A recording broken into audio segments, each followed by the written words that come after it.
Hi friends, welcome to Murthy maths and English channel.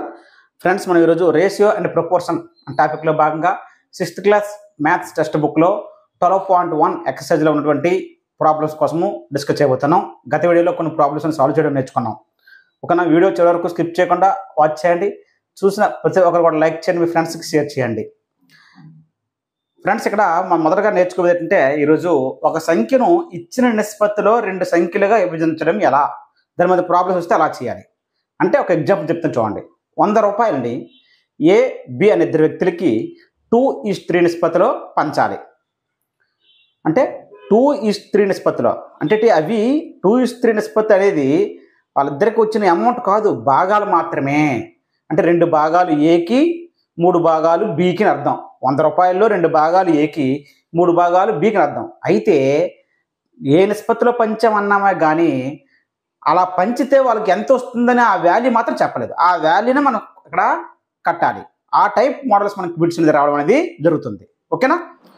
ఇక్కడ చూడండి, P అంటే some amount P అనుకోండి. ఇక్కడ పిని ఏ:బి నిష్పత్తిలో విభజించిన వాటి విలువలు ఎంత అని అడిగాడు. వాటి విలువలు కావాలంటే ఏం చేయాలంటే పిని ఏ:బి నిష్పత్తిలో పంచినప్పుడు ఇది నిష్పత్తి భాగాలు మాత్రమే, అసలు విలువలు కాదు. ఆ విలువలు కావాలంటే ఎలా వస్తాయంటే మొదటి దాని విలువ కావాలంటే మొదటిది ఇంటూ పి గుణించాలి. అంటే ఏపీ బై ఈ 2 భాగాలను కలపాలి, ఏ ప్లస్ బి. సో ఇది మొదటి దాని వాల్యూ. రెండో దాని విలువ కావాలంటే B into P, BP by ఈ 2 భాగాల మొత్తం ఏ ప్లస్ బి. ఇది రెండో దాని వాల్యూ. ఓకేనా? ఈ విధంగా మనం వాటి యొక్క వాల్యూస్ని కడతాం. నెక్స్ట్ అండి, అదే పిని ఏ:బి:సి నిష్పత్తిలో విభజించిన వాటి విలువలు కావాలనుకోండి. అంటే ఇక్కడ నిష్పత్తిలో 2 రాసులు ఉన్నాయి, ఇక్కడ 3 రాసులు ఉన్నాయి. ఏది ఇచ్చినా సరే అదే రూల్ అండి. ఏ:బి:సి నిష్పత్తిలో పంచాలి. సో మొదటి దాని వాల్యూ కావాలంటే పి ఇంటూ ఏ అంటే ఏపీ బై ఈ 3 భాగాలు కలపాలి, A plus B plus C. ఇది మొదటి దాని వాల్యూ. రెండో దాని వాల్యూ కావాలంటే రెండోది into P, B into P, BP by ఈ 3 భాగాల మొత్తం A plus B plus C. ఇది రెండో దాని వాల్యూ వచ్చింది. నెక్స్ట్ అండి, మూడో దాని వాల్యూ కావాలంటే మూడోది ఇంటూ పి, సిపి బై ఈ 3 భాగాల మొత్తం వేయాలి, ఏ ప్లస్ బి ప్లస్ సి. సింపుల్గా ఇలా చేసేవచ్చు డైరెక్ట్గా. ఓకేనా? ఇప్పుడు ఒక సమ్ టెక్స్ట్ బుక్లు ఇచ్చింది చూద్దాం. కృతి కిరణల మధ్య 60 రూపాయలని 1:2 నిష్పత్తిలో విభజించండి అన్నాడు. కృతి కిరణల మధ్య 60 రూపాయలని 1:2 నిష్పత్తిలో విభజించండి అని. సో ఇక్కడ ఏమి ఇచ్చారు? ఇక్కడ మనకి 60 రూపాయలను పంచాలి. ఏ నిష్పత్తిలోని? 1:2 నిష్పత్తిలో. కృతి కిరణ్ ఆర్డర్ అనేది ఇంపార్టెంట్. నిష్పత్తిలో వరుస క్రమం ఇంపార్టెంట్. ముందు కృతి, తర్వాత కిరణ్. అంటే ఇది కృతికి 1 భాగము, కిరణ్కి 2 భాగాలు అని అర్థం. ఈ విధంగా 60 రూపాయలని కృతికి కిరణ్కి పంచాలి. అప్పుడు ఇది నిష్పత్తి మాత్రమే, కానీ కృతికి ఎంత వచ్చిందో కిరణ్కి ఎంత వచ్చిందో కట్టాలి. సో కృతికి వచ్చిన వాటా కావాలంటే, నేను కంప్యూటర్ రాయట్లేదు, కృతికి వచ్చిన వాటా కావాలంటే లేదా కృతి వాటా కావాలంటే దగ్గర చెప్పాను. దీని వాల్యూ కావాలంటే ఇది ఇంటూ ఇక్కడ దేన్ని పంచుతాం దాన్ని గుణించాలి. 60 ఇంటూ 1 60 బై 2 భాగాలు కలపండి, 1+2 అంటే 60/3. అంటే నాన్ మ్యాథ్స్ వరకు చెప్తున్నాను. సో 3×20 60 ఎంత వచ్చిందండి? 20 రూపాయలు కృతికి వచ్చిన వాటా. అదే యాక్చువల్గా మొత్తం 60 రూపాయలు 20 రూపాయలు కృతికి వస్తే ఇంకెంత ఉంది? 40 రూపాయల వరకు వస్తుంది, కిరణ్కి వస్తుంది. డైరెక్ట్గా చెప్పవచ్చు, కానీ మీకు జస్ట్ అర్థం వరకు చెప్తున్నాను. కిరణ్ వాటా కావాలనుకోండి. కిరణ్కి ఎన్ని భాగాలు? 2. 2 ఇంటూ 60 బై ఈ 2 బాగా కలిపండి ఎంత? 3.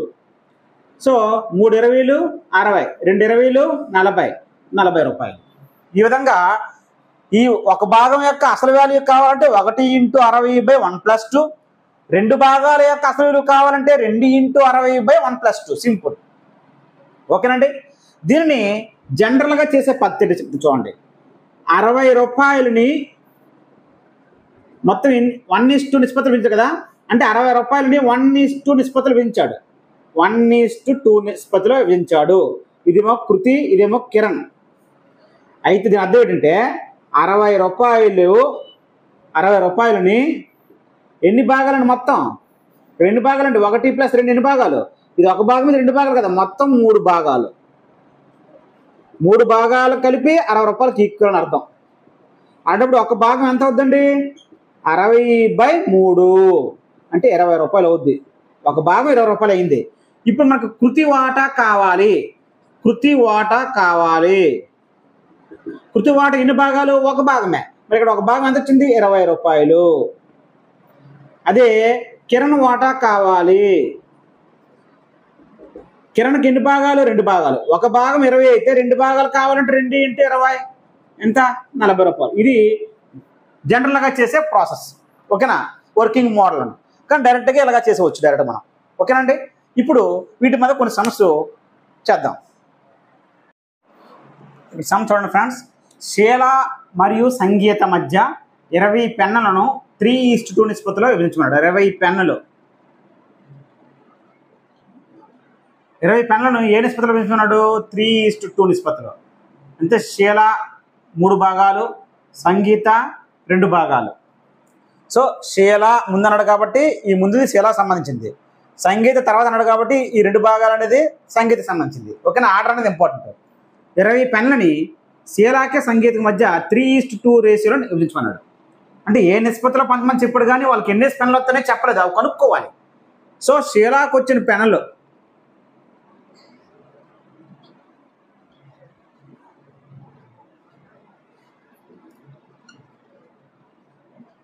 శీలాకి వచ్చిన పెన్నులు ఎన్నో కావాలంటే ఏం చేయాలని చెప్పాను ఇందాక. సో ఇది మొదటిదాని వాల్యూ కావాలంటే ఇది × 20 బై ఈ 2 భాగాలు కలపాలి. 2 3 ఎంత? 5. ఈ 2 భాగాలు కలపాలని చెప్పాను. ఓకేనా? ఇప్పుడు జాగ్రత్త చూడండి. 5 4 జా 20, 4 3 జా 12. 12 పెన్నులు వచ్చాయన్నమాట ఎవరికి? శీలాకి. సో 20 పెన్నుల్లో 12 శీలాకి వస్తే మిగతావి ఎవరికి వెళ్తాయి? సంగీతకి. అంటే 8 కదా. చూద్దాం, సమ్ చేద్దాం. సంగీతకి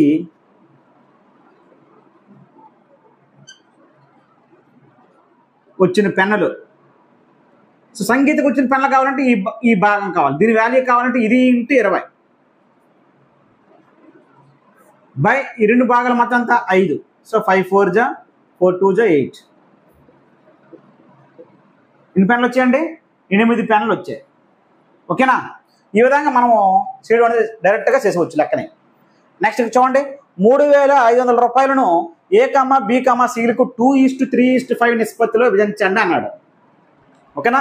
జస్ట్ బేసిక్గా చెప్పినవి. తర్వాత మనకి మోడల్స్ వెళ్ళేకొద్ది కొంచెం నిష్పత్తులు గట్టా మనం భిన్నాల ఫ్రాక్షన్ అనడము అన్నీ కూడా రావడం జరుగుతుంది. ఓకేనా? ఈ బేసిక్ తెలిస్తే మీరు ఈజీగా ఏ లెక్కనే చేయగలరు. ఓకేనా?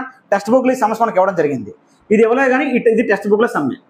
ఒకవేళ 3 రాసులు ఇచ్చి నిష్పత్తిలో 3 పదాలు ఉండి కట్టమంటే ఈ విధంగా ఏదైనా ఒకటే రూల్ అనమాట. సో 3,500 రూపాయలని పంచాలి. ఏ నిష్పత్తులని? 2:3:5. ఇది ఏ వాటా, ఇది బి వాటా, ఇది సి వాటా. సో ఏకి వచ్చిన వాటా కావాలంటే 2 × 3,500 బై ఈ మొత్తం భాగాలు కలపండి. 2 3 5 5 5 10. చివరి సున్నాలకు ఇప్పుడు క్యాన్సిల్ అవుతాయి. ఇంకేం మిగిలిపోయినా 2 × 350 మిగిలింది. ఎంత వస్తుంది? 700. 2 350 ఎంత? 700 రూపాయలు ఏకి వచ్చిన వాటా. నెక్స్ట్ బికి వచ్చిన వాటా కావాలంటే బి యొక్క భాగాలన్నీ 3 × 3,500 బై మొత్తం భాగాలన్నీ 10. చివరి సున్నా క్యాన్సిల్ చేసేయండి. పైన ఎంత మిగిలింది? 3 × 350. 3 0 0 3 5 15 1 3 3 9 10. 3 × 350ని గుణిస్తే 1,050 రూపాయలు వస్తుంది. సో ఏమో 700, బి ఏమో 1,050. 3,500 ఎంత మిగిలిందో రాసి వచ్చి డైరెక్ట్గా సికి. లేదంటే సి వాటా కడదాం. సి వాటా కట్టాలంటే 5 × 3,500 బై 10. 0 0 క్యాన్సిల్. 5తో గుణిస్తే 5 0 0 5 25 2 5 3 15 2 17. ఓకేనా? ఇక్కడతో ఆపివచ్చు. డైరెక్ట్గా ఆన్సర్ ఇచ్చి ఎలాగంటే 700ను 1,050 కలపండి. 1,750. 3,500లో 1,750 తీసిస్తే ఇంకెంత ఉంటుంది? 1,750 ఉంటుంది. ఎవరికి? సి వాటా. ఓకేనండి? ఈ విధంగా మనకి ఇవి నేర్చుకుంటే నెక్స్ట్ సమ్స్లోకి వెళ్ళే కొద్ది ఏ సమ్ ఇచ్చినా మనం సాల్వ్ చేయడం జరుగుతుంది. ఓకేనా ఫ్రెండ్స్? చూడండి, మనకి టెక్స్ట్ బుక్లో ఈ సమ్ ఇవ్వడం జరిగింది. చాలా ఇంపార్టెంట్. దీని మీద టెట్ కానీ డిఎస్సీలో కానీ తప్పనిసరిగా క్వశ్చన్ వచ్చే అవకాశం ఉంది. ప్రస్తుత తండ్రి వయస్సు 42 సంవత్సరాలు. అతని కుమారుడి వయసు 14 సంవత్సరాలు. అయితే ఫస్ట్ సమ్ తండ్రి యొక్క ప్రస్తుత వయస్సు మరియు కొడుకు యొక్క ప్రస్తుత వయసు నిష్పత్తి కట్టమన్నాడు. తండ్రి ముందు అన్నాడు కాబట్టి తండ్రి వయసు ఎంత ప్రస్తుతము 42. తర్వాత కొడుకు అన్నాడు కాబట్టి కొడుకు యొక్క ప్రస్తుత వయసు ఎంత 14. సంవత్సరాలు రాయవసరం లేదు, రెండింటిలో సంవత్సరాలు ఉన్నాయి కాబట్టి క్యాన్సిల్ అయిపోతాయి, ప్రమాణాలు ఒకటే కాబట్టి. ఇప్పుడు రెండు ఒకే టేబుల్తో పోతే క్యాన్సిల్ చేసేయండి. 7 టేబుల్ చూడండి, 7 6 జా 7 2 జా, మళ్ళీ రెండు ఒకే టేబుల్తో పోతే 2 3 జా 2 1 జా. సో ఆన్సర్ అంతా 2:1. ఒకవేళ సమ్ములో కొడుకు వయసు ముందు పెట్టి తండ్రి వయసు తర్వాత పెడితే, అంటే కొడుకు వయసుకు తండ్రి వయసుకు నిష్పత్తి అన్నప్పుడు కొడుకు వయసు ముందు రాయాలా, 14 ముందు రాయాలా, తర్వాత 42 అనేది తర్వాత రాయాలా. అంటే క్రమం అనేది చాలా ఇంపార్టెంట్. ఓకేనండి. నెక్స్ట్, తండ్రి వయసుకు కుమారుడి వయసు నిష్పత్తి, అంటే తండ్రి వయసుకి కుమారుడి వయసుకి నిష్పత్తి కట్టమన్నాడు. కానీ ఇక్కడ ఏంటన్నాడు, కొడుకు వయసు 12 సంవత్సరాల వయసు ఉన్నప్పుడు, కొడుకు వయసు 12 సంవత్సరాల వయసు ఉన్నప్పుడు ఫస్ట్ తండ్రి వయసు వేయాలి, తర్వాత కుమారుడు వయసు వేయాలి. కానీ కుమారుడు వయసు ఎంత అని చెప్పాడు ఇక్కడ, 12 సంవత్సరాల వయసు ఉన్నప్పుడు అన్నాడు. అంటే కుమారుడికి 12 సంవత్సరాలు. మరి తండ్రి వయసు 42 వేస్తామా, వెయ్యము. ఎందుకంటే కుమారుడు ప్రస్తుత వయసు 14, అదేమో 12 సంవత్సరాలు అయినప్పుడు అన్నాడు. అంటే ఎంత తగ్గింది ఇక్కడ, 2 సంవత్సరాలు తగ్గింది మైనస్. మరి కుమారుడికి 12 సంవత్సరాల వయసులో 2 సంవత్సరాలు తగ్గిందంటే తండ్రికి కూడా 2 సంవత్సరాలు తగ్గించండి, ఎంత అవుద్ది అప్పుడు 40 సంవత్సరాలు అవుద్ది.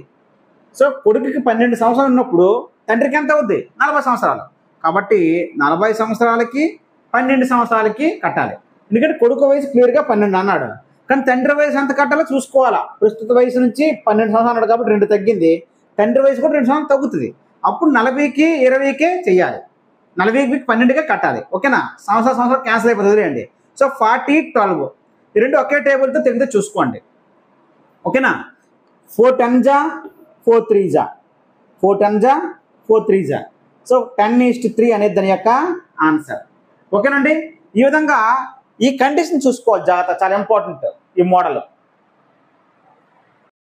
నెక్స్ట్ చూడండి, తండ్రి వయసు 10 సంవత్సరాల తర్వాతకి 10 సంవత్సరాల తర్వాత కొడుకు వయసు, మొత్తం ఏంటంటే 10 సంవత్సరాల తర్వాత తండ్రి వయసుకి 10 సంవత్సరాల తర్వాత కొడుకు వయసుకి నిష్పత్తి కట్టమన్నాడు. గుర్తుపెట్టుకోండి, ముందు తండ్రి వయసు అన్నాడు కాబట్టి తండ్రి వయసు గురించి రాయాలి అక్కడ. ఓకేనా. కానీ కండిషన్ ఏంటి, 10 సంవత్సరాల తర్వాత తండ్రి వయసు. ఇప్పుడు వయసు ఎంత 42, 10 సంవత్సరాల తర్వాత ఎంత అవుతుంది 42కి 10 కలపండి, అంతేనా. ఇప్పుడు మన వయసు 30 సంవత్సరాలు అయితే 10 సంవత్సరాల తర్వాత ఎంత అవుద్ది 40 అవుద్ది, కలపాలి కదా. తర్వాత అన్నాడంటే కలపాలి. సో 10 సంవత్సరాల తర్వాత అన్నాడు కాబట్టి తండ్రి వయసు ఎంత అవుద్ది 42కి 10 కలపండి 52. అలాగే ప్రస్తుత కొడుకు వయసు 14 సంవత్సరాలు, మరి 10 సంవత్సరాల తర్వాత ఎంత అవుద్ది 14కి 10 కలపండి 24 సంవత్సరాలు. మరి రాయవసరాలు క్యాన్సిల్ అయిపోతాయి కాబట్టి. ఓకేనా. ఇప్పుడు రెండు ఒకే టేబుల్తో క్యాన్సిల్ చూసుకోండి, రెండు ఒకే టేబుల్తో. 4 13 52, 4 6 24. సో ఈ రెండు మరే టేబుల్తో కూడా పోవు. ఓకేనా. నెక్స్ట్ అండి, తండ్రి వయసు 30 సంవత్సరాలు ఉన్నప్పుడు, ఇందాక కొడుకు వయసు 12 సంవత్సరాలు ఉన్నప్పుడు అన్నామే, ఇప్పుడు తండ్రి వయసు 30 సంవత్సరాలు ఉన్నప్పుడు తండ్రి వయసుకు కొడుకు వయసు. ఇంపార్టెంట్ ఇది ఆర్డర్, ఇది ముందు రాయాలి, కొడుకు వయసు తర్వాత రాయాలి. తండ్రి వయసు ఎంత రాస్తాము, క్లియర్గా ఇచ్చాడు. తండ్రి వయసు ఎంత ఉన్నప్పుడు అన్నాడు 30 సంవత్సరాలు అన్నాడు కాబట్టి 30. మరి తండ్రి వయసు 30 సంవత్సరాలు ఉన్నప్పుడు కొడుకు వయసు 14 అవుద్దా, అవదు. 42 ఎంత అయింది ఇక్కడ 30 సంవత్సరాలు అయింది. తండ్రి ప్రస్తుత వయసు 42, మరి తండ్రి వయసు ఎంత తీసుకోమన్నాడు 30 సంవత్సరాలు తీసుకోమన్నాడు. అంటే 42 30 అయింది, అంటే ఎంత తగ్గింది ఇక్కడ 12 తగ్గింది. సో తండ్రి వయసు ఏమో 30 సంవత్సరాలు ఉన్నప్పుడు కొడుకు వయసు ఎంత అవుద్ది, ఇక్కడ 12 తగ్గినప్పుడు ఇక్కడ కూడా 12 తగ్గుతుంది కదా. 14లో 12 తీయండి 2 సంవత్సరాలు. అర్థమైందండి. తండ్రి ప్రస్తుత వయసు 42 సంవత్సరాలు అండి. లెక్క ఏమడిగాడు, తండ్రి వయసు 30 సంవత్సరాలు ఉన్నప్పుడు అన్నాడు. అంటే తండ్రి వయసు 30 సంవత్సరాలు తీసుకోవాలా. కానీ 42 సంవత్సరాలు కదా, అంటే ఎంత తగ్గించాడు 12 సంవత్సరాలు తగ్గించాడు. సో తండ్రి వయసు 12 సంవత్సరాలు తగ్గినప్పుడు కొడుకు వయసులో కూడా 12 సంవత్సరాలు తగ్గుతుంది. అర్థమైందా. కాబట్టి తగ్గిస్తే ఎంత అవుద్ది 2 సంవత్సరాలు. సో కొడుకు వయసు 2 సంవత్సరాలు తీసుకోవాలి. ఇప్పుడు రెండు కూడా ఒకటే అవుతుంది, 2 1 జా 2 15 జా. So answer 15:1. 15:1. ఓకేనా. 10 సంవత్సరాల క్రితం తండ్రి వయసుకు, టెక్స్ట్ బుక్లో సొంతంగా ఇచ్చిన లెక్క. 10 సంవత్సరాల క్రితం తండ్రి వయసుకు, 10 సంవత్సరాల క్రితం కొడుకు వయసుకు. తరువాత అంటే కలపాలి, క్రితము అంటే తీసివేయాలి. ఓకేనా. సో తండ్రి వయసు యాక్చువల్గా 42, 10 సంవత్సరాల క్రితం అంటే -10 చేయండి, ఎంత అవుతుంది 32 సంవత్సరాలు. 32 కొడుకు ప్రస్తుత వయసు 14 సంవత్సరాలు, 10 సంవత్సరాల క్రితం అంటే -10 చేయండి, ఎంత అవుద్ది? 4 సంవత్సరాలు. ఓకేనా? 32:4 ఏమవుతుంది? 4 ఒకట్లు 4, 4 8 32. సో 8:1 అనేది ఆన్సర్. ఒకటి ఈ టైపు మనకి బిట్స్ అనేది రావడం అనేది జరుగుతుంది. టెక్స్ట్ బుక్లు ఇచ్చిన మనకి ప్రాబ్లమ్స్ ఆధారంగా వీటి మీద ఏ బిట్ అయినా అడగొచ్చు. నెక్స్ట్ వన్, టెక్స్ట్ బుక్లు ఇచ్చిన సమ్ ఇది. ఒక డజన్ పెన్నుల ధర 180 రూపాయలు. డజన్ అంటే 12.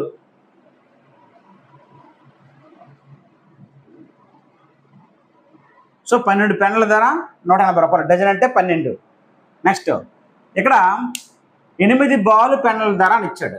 8 బాల్ పెన్నుల ధర 56 రూపాయలు.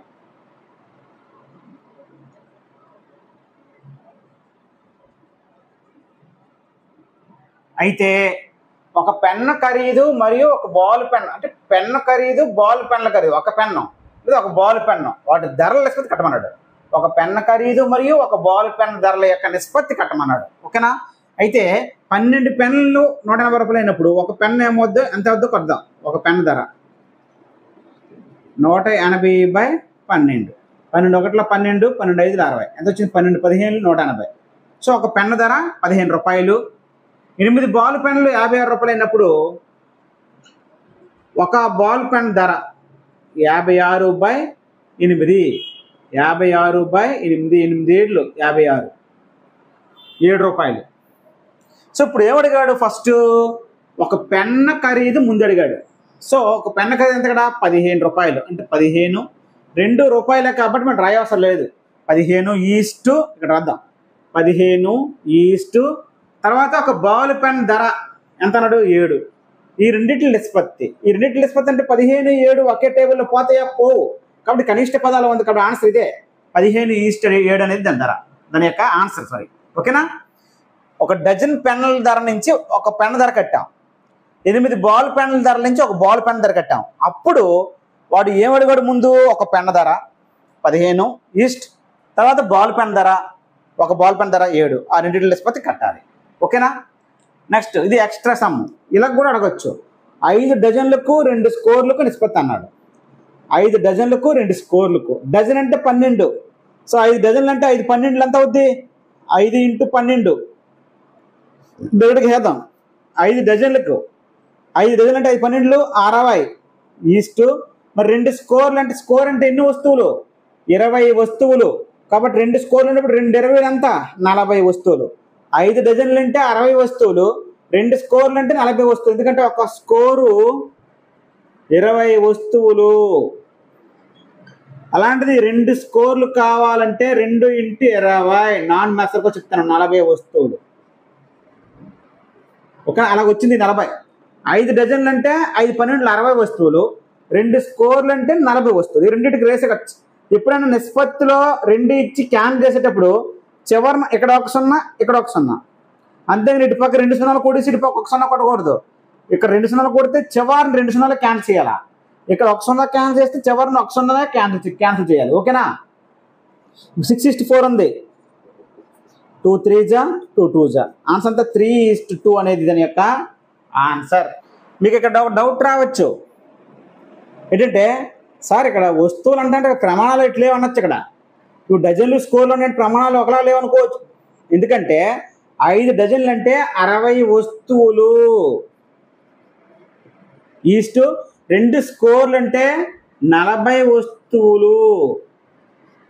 ఇప్పుడు వస్తువులు క్యాన్సర్ కదండి. సో 60:40 మిగిలింది. అది మనం సాల్వ్ చేసాం. ఓకేనండి? ఇది ఎవరికైనా వచ్చిన డౌట్ అనమాట. నెక్స్ట్ సమ్ చూడండి. దీర్ఘ చతురస్రం యొక్క పొడవు వెడల్పుకు 4 రెట్లైనా పొడవు వెడల్పుల నిష్పత్తి ఎంత అన్నాడు. పొడవు వెడల్పుకి 4 రెట్లు. దేనికి రెట్లు అన్నాడు? వెడల్పుకి. దేనికి రెట్లు అన్నాడు దాన్ని ఎక్స్ అనుకోవాలి. సో వెడల్పు ఏమో ఎక్స్. అప్పుడు పొడవు ఎంత అవుద్దండి? వెడల్పుకి 4 రెట్ల పొడవు కదా, అప్పుడు 4x అవుద్ది. ఈ రెండింటి యొక్క నిష్పత్తి కట్టమన్నాడు. దేనిది? పొడవు ముందు తర్వాత వెడల్పు ఇవ్వాలి.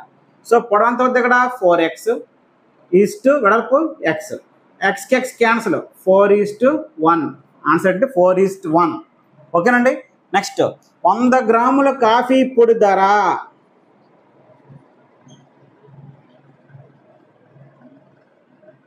36 రూపాయలు. అలాగే హాఫ్ కిలోగ్రామ్ టీ పొడి ధర, హాఫ్ కిలోగ్రామ్ టీ పొడి ధర అంతా 240 రూపాయలు. అయితే కాఫీ పొడి మరియు టీ పొడి ధరల నిష్పత్తి ఎంత? ఎలా కడతాం?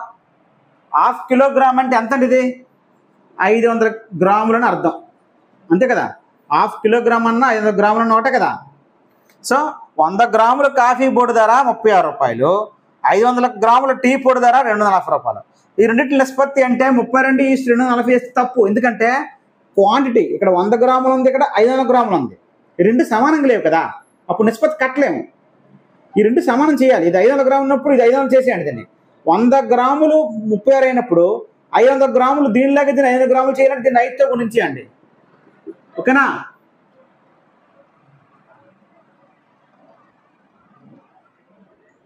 గుణిస్తే ఎంత వస్తుంది? 5×30 180 రూపాయలు. ఓకేనండి. ఇది 100 గ్రాములు 500 గ్రాములు రెండు సమానం చేయాలంటే ఈ 100ని 5తో గుణించాలా 500 గ్రాములు అవ్వాలంటే. కాబట్టి దీన్ని 5తో గుణించండి. 5×36 180 రూపాయలు. ఇప్పుడు ఈ 180కి నెక్స్ట్ అంటే 240కి మనము కట్టాలి. ఫస్ట్ కాఫీ పొడి అన్నాడు. కాఫీ పొడి ఎంత? 180, తర్వాత 240, 0 క్యాన్సిల్, 3 6 18, 3 8 24. ఓకేనా? మళ్ళీ 2 3 2 4 ఆన్సర్ 3:4.